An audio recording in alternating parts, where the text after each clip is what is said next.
Main headline: the president says it's a go. Nippon and U.S. Steel. When I first heard about this story, I literally had to stop what I was doing and think and contemplate. All of the time that we have spent talking about it, all of the guests, and more importantly, the hours that have been put in just planning, researching, and a whole lot of prayer. We're going to look at this in our first two segments in this, the very first hour of today's show, by talking about why I think there are two amazing, incredible aspects of this deal that we need to look at. First off, 70,000 jobs. Jobs first, jobs last. 70,000 jobs. Do you understand the thing that I have been talking about for years is generational wealth? When you have a family member who basically does their job and passes that paycheck on to the next generation, and then that generation returns the favor and pays it forward to future generations.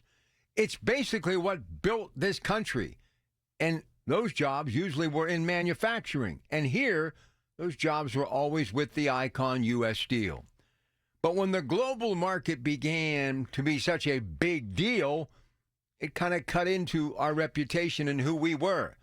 But U.S. Steel kept plowing forward with those incredible men and women of the USW. But now, because of the real deal, that is this big deal that the president gave the green light to yesterday, we will now be adding jobs. Not only holding steady and hanging on to those very important USW jobs, but we will be adding jobs. 70,000 jobs. And look, this is a Western Pennsylvania thing, but that great icon that is U.S. Steel, now with his partnership with Nippon moving forward, still work to be done, the footprint will grow across the country, and others will reap the benefits, reap the harvest, if you will. So when you look at this, part one, as we are right now, early on this Saturday morning, before we give you a chance to speak up and cheer this decision, jobs first, jobs last.